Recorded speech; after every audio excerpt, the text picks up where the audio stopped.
समाजाचे म्हणजे वंजारी समाजाचे अल्पसंख्याकाचे 2 मंत्री दिले गेले। हा जो विषय आहे तो ह्या मराठी समाजाच्या लोकांना खुपायला लागला की एवढ्या छोट्या समाजाच्या लोकांना ते पण 2-2 मंत्री बनवले गेले। तो एक विषय त्यांच्या डोळ्यामध्ये आला, तो एक विषय त्यांना खपायला लागला। दुसरी एक गोष्ट म्हणजे तेव्हा सुरेश धसांचं स्टेटमेंट आहे बघा, मी तुमची माती करेल म्हणून। जर तुम्ही पत्रकार असेल, तुम्ही त्यांचं स्टेटमेंट घेतलं असेल, तुमच्याकडे रेकॉर्ड सुद्धा असेल की मी तुमची माती करेल, ते त्यांनी चालू केलेलं आहे। तिसरी गोष्ट म्हणजे जेव्हा इलेक्शन झालं तेव्हा बजरंग सोनवणेने माझ्या मिस्टरांना जीवे मारण्याची धमकी दिलेली होती आणि ती धमकी दिलेली असताना सुद्धा माझे मिस्टर त्यांना बोलले जाऊ दे, झाल्या गोल्या गोष्टी झाल्या, इलेक्शन मध्ये काही गोष्टी होत असतात। ही एक धमकी दिलेली गोष्ट, ही एक गोष्ट। तिसरी गोष्ट म्हणजे आणि जेव्हा दमालियाने SIT चे फोटो सादर केले की माझ्या मिस्टरांसोबत की हे ह्यांचे संबंधी आहेत, नातेवाईक आहेत, ह्या लोकांना SIT मधून काढलं जावं। आणि आता तुम्हीच सांगा की काय प्रकार केला जाते। आता जी SIT चे ते तेली आहेत ते एक प्रकारचे आष्टीचे जावईच आहेत। ज्या आष्टीच्या शीतल उगले म्हणून ज्या ISI ऑफिसर आहेत, IS ऑफिसर आहेत, त्या तेलींच्या धर्मपत्नी आहेत आणि त्या आष्टीचे आहेत। म्हणजे ह्यांनी जावईच आणून बसवलेला आहे SITच्या अधिकारामध्ये। त्या शीतलचे जे मामा आहेत ते जिल्हाधिकारी होते, परत दुसरे जे आजोबा ते तहसील क्लार्क होते, कुठले आष्टीचे। म्हणजे इथं सुद्धा तुमचं धसांचंच इथं मनमानी चालू आहे।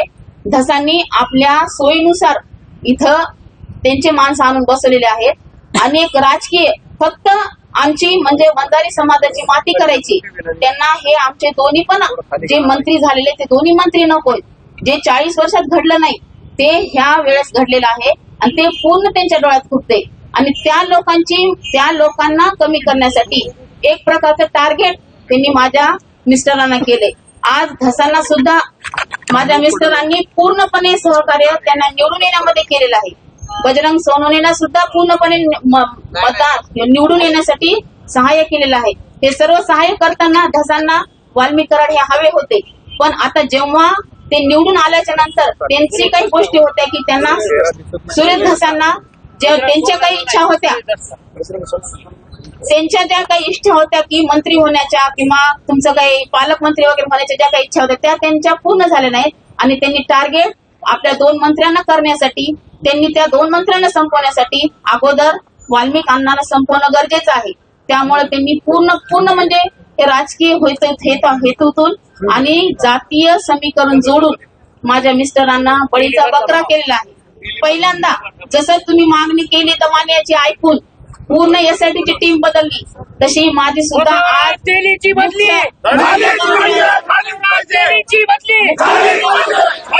SITचे प्रमुख बसवणार तेलीची बदली। मुख्यमंत्र्यांना माझी विनंती आहे की त्यांनी सुद्धा हे जे धसचे जे नातेवाईक आहेत जे त्यांनी आज SITच्या ह्याच्यावर आणून बसवलेले आहेत ते पूर्णला पूर्ण 8 लोक बदलून तिथं व्यवस्थित जे कायदा सुव्यवस्था जे सांभाळणारे नातेवाईक तर नकोच तिथं, कोणाचेच नातेवाईक नको तिथं। तरी CM साहेबांनी ह्याच्यामध्ये लक्ष घालून जे काही व्यवस्थित आहे त्या व्यवस्थितपणा त्यांनी करावा आणि एकमेकांचं सांगून जे माझ्या नवऱ्यावर खोटे आरोप करून म्हणजे कुठंतरी कसा तरी धागा जोडून जे आज SITचे लोक आहेत किंवा GCIDचे लोक आहेत ते काही करू शकतात। आज कायदा त्यांच्या हातात आहे, ते कुठलाही संदर्भ कुठेही जोडून त्याचा एखाद्या व्यक्तीला बळीचा बकरा करू शकतात आणि तोच प्रकार माझ्या नवऱ्यासोबत चालू आहे। तर माझी एवढीच इच्छा आहे की हे SITचे अधिकारी जे आहेत ते पूर्णपणे बदलले जावे। आज उद्याच्या उद्या ते जर नाही बदलले गेले आणि उद्या जर त्यांचं ऐकून जर माझ्या नवऱ्या उद्या कुठले गुन्हे दाखल झाले तर उद्या आम्ही आज निवेदन दिल्यासारखं देत आहे की उद्या आम्ही पूर्ण रोडवर चक्काजाम उद्या करणार आहोत। आंदोलन सुरू राहणार आहे।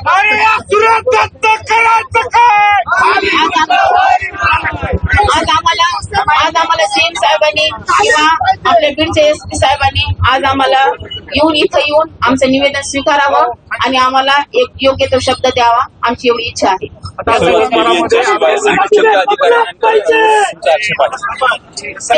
त्यांनी ह्याच्यामध्ये राहूच नाही.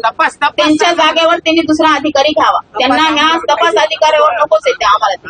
का तर ते पूर्ण त्यांचं पूर्ण. आणि परत एक दुसरी एक गोष्ट तुम्हाला ते सीडीआर काढायची फार हौस आहे ना सगळ्यांचे मोबाईलचे. तर तुम्ही सुद्धा तेलींचे किंवा धसांचे ह्या 8-15 दिवसाचे काही संपर्क आहेत का ते सीडीआर काढा. म्हणजे तुम्हाला समजेल की धसांचे फोन एसआयटीला किती गेले आणि एसआयटीचे फोन धसांना किती आले ते सुद्धा तुम्हाला समजेल. आणि तुमच्या लक्षात येईल की इथं काय राजकारण सुरू आहे आणि काय नाही. फक्त एक छोटासा समाज म्हणून त्या समाजाला पुढे येऊ दिलं जात नाहीये. त्या समाजाला पूर्ण करता आपला हा वंजारी समाज फक्त परळी पुरतं मर्यादित आहे. आणि त्याला कसा परळीमध्ये दाबायचं, आजूबाजूला पूर्ण मराठा समाज आहे. आणि त्यांनी पूर्णपणे प्लॅनिंग करून पूर्णपणे नियोजन करून माझ्या नवऱ्याला ह्याच्यामध्ये पूर्णपणे अडकवलेले. माझ्या नवऱ्याला ह्याच्यामध्ये पूर्णपणे अडकवलेलं आहे. आणि त्यांनी ते त्याच्यामध्ये लक्ष घालून सीएम साहेबांनी लक्ष घालून माझ्या नवऱ्यावर जे काही हे चालू केलेलं ह्या लोकांनी त्यांना संपवण्याचं, त्यांच्या थ्रू आपल्या नेत्यांना संपवण्याचं जे काही षडयंत्र त्यांनी चालू केलंय हे तात्काळ त्यांनी थांबवावं एवढीच आमची इच्छा आहे. आणि असं विनाकारण कुठल्याही गरीब समाजाला किंवा गरीब लोकांना टार्गेट करून त्यांचं मरण ह्या लोकांनी करू नये. अक्षरशः आज मरण यातना आम्ही महिना झाला आज मरण यातना जोडतोय. आणि दुसरी गोष्ट, ज्या व्यक्तीचा खून झाला त्या व्यक्तीचा आणि माझ्या नवऱ्याचा अर्थार्थी काही संबंध नाही. त्यांचा साधी ओळख सुद्धा नाही किंवा त्यांचे फोन कॉल्स नाहीत, काहीच नाहीये. मग कुठल्या संदर्भाने तुम्ही त्या व्यक्तीशी माझ्या नवऱ्याचं मर्डरचं हे जोडताय? जे काही गुन्हा होता त्या गुन्ह्याचं सोडून आज तुम्ही त्या व्यक्तीच्या खुनाच्या आरोपामध्ये तुम्ही चौकशीसाठी थांबवून घेतायत, त्यांना चौकशीसाठी अडवतायत. हे कुठला प्रकार आहे? त्यांची ओळख नाही, त्यांचा काही संदर्भ नाही, ते परळीच्या बाहेर कधी गेलेले नाहीत. आणि तुम्ही केस सारख्या ठिकाणी मर्डर होतो त्या मर्डरचे संबंध तुम्ही आमच्याशी जोडताय. ही कुठली पद्धत आहे? का जोडताय? फक्त सुरेश धसच्या सांगण्यावरून हे केलं जाते. आणि त्याच्या मागे सुरेश धसचं सर्वात मोठं कारण म्हणजे हे आमचे 2 नेत्यांना त्यांना संपवायचंय, आमच्या समाजाला संपवायचंय. हेच फक्त त्याच्या मागचं कारण आहे. हे सीएम साहेबांनी सुद्धा ओळखून घ्यावं. आता त्यांच्याशिवाय तुम्ही कुणाला दाद मागू शकत नाही. आता जे काही करतील ते आता सीएम साहेबच करतील, व्यवस्थित लक्ष घालतील आणि मला न्याय देतील एवढीच माझी इच्छा आहे. आजच्या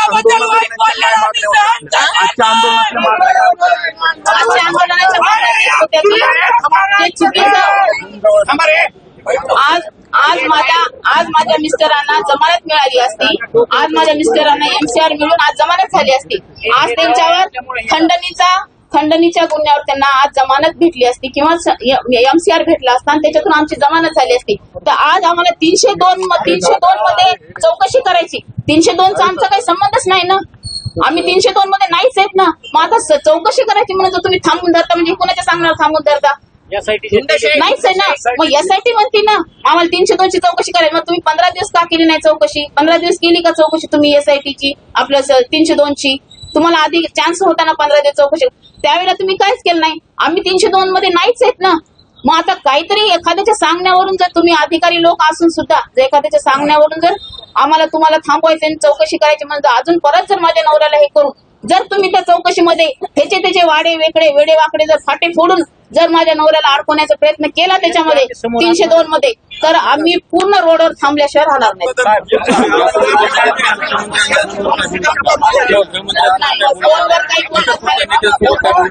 आमचं दुसऱ्या कुठल्या नेत्यासोबत बोलणं झालेलं नाही. पण आता अशी इच्छा आहे की आमचं मागणं आम्ही आमच्या नेत्याकडे मागणार आहोत. आमच्या नेत्यालाच आम्ही आमची दाद मागणार आहोत. सीएम साहेबांनी ह्याच्यामध्ये लक्ष घालावं. त्याच्याशिवाय काय नाही. का तर शेवटी सगळेजण महायुतीचेच आहेत आणि आम्ही त्यांचंच काम केलेलं आहे. आता त्यांच्याशिवाय आम्हाला कोणाला पर्यायच नाही.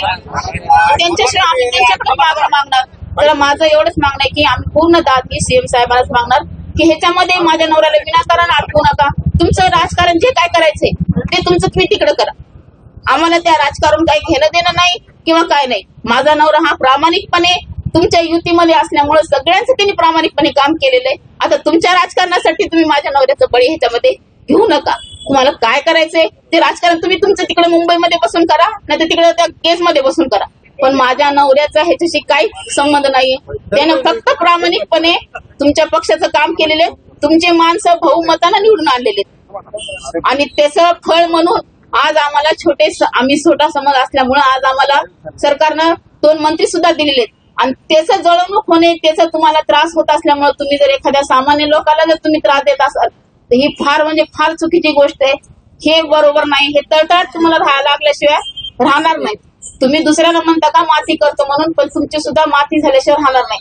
तुम्हाला जे काही तपास करायचे ते तुम्ही तपास करा. तुमची माती तेच की तुमची माती झाली, तुम्हाला काही सापडतच नव्हतं म्हणून तुम्ही तुमचे पाहुणे नातलग आणून बसवले आणि तुम्ही त्यांच्या लगाम स्वतःच्या हातामध्ये घेतल्या जाता आणि स्वतःच्या ह्याच्याप्रमाणे तुमची मनमानी चालू आहे. हे गुन्हे दाखल कर, त्याच्यात ते गुन्हे दाखल कर, कुठून नाही कुठून धागा दोरा जुळायचा. माझा नवरा आज हा सगळ्या समाजाचं काम करत होता आणि ह्याला फोन केला आणि त्याला फोन केला आणि ह्याचा संबंध आहे. अरे तुमचे 100 लोकांना फोन असतात ना, ते काय सांगून करून कुठले गुन्हे येतात. स्वप्न पडलेलं असतं का हा व्यक्ती गुन्हा करेल, तो व्यक्ती गुन्हा करेल म्हणून. आज तो कुणाचाही कोणी आज इथं एवढे लोक बसलेले ते प्रत्येकाने सांगावं की अण्णांनी कोणी त्यांच्याकडे प्रश्न घेऊन आलेत आणि अण्णांनी त्यांचं काम केलेलं नाही. आज एकूण एक लोकांचे फोनवर असतील किंवा प्रत्यक्ष स्वरूपामध्ये असेल त्यांनी काम केलेले आणि त्याचा संदर्भ जर तोडून तुम्ही म्हणत असाल की तुम्ही गुन्हेगाराशी तुमचा संबंध आहे आणि तुम्ही ते गुन्हेगाराचे मास्टर माइंड आहेत, ही किती चुकीचं आहे. हे कोण सांगते तुम्हाला? तुम्ही बाहेर बसून राजकारण करताय, मोठ्या अधिकाऱ्याला म्हणायला लावताय आणि आम्हाला गुंतवताय देशामध्ये. हे फार चुकीचं आहे. हे थांबायला पाहिजे. हे माझं सीएम साहेबाला कळकळीची विनंती की हे थांबवा. ते तुमच्या पक्षाचंच आहे, तुमचेच लोक आहेत हे सगळे आणि तुमच्याच सगळ्या लोकांचं हे राजकारण सुरू आहे. तर माझी कळकळीची विनंती आहे सीएम साहेबाला की माझ्या नवऱ्यानं प्रामाणिकपणे तुमच्या पक्षाचं काम केलेलं होतं आणि तुम्हीच ह्या ह्याच्यातून माझ्या नवऱ्याला. देश विदेशातील प्रत्येक घडामोडींचे लाईव्ह अपडेट मिळवण्यासाठी आता साम टीव्हीच्या सर्व सोशल मीडिया प्लॅटफॉर्मला लाईक, फॉलो आणि सबस्क्राईब करा. तसंच सर्व नोटिफिकेशनसाठी बेल आयकॉन प्रेस करायला विसरू नका.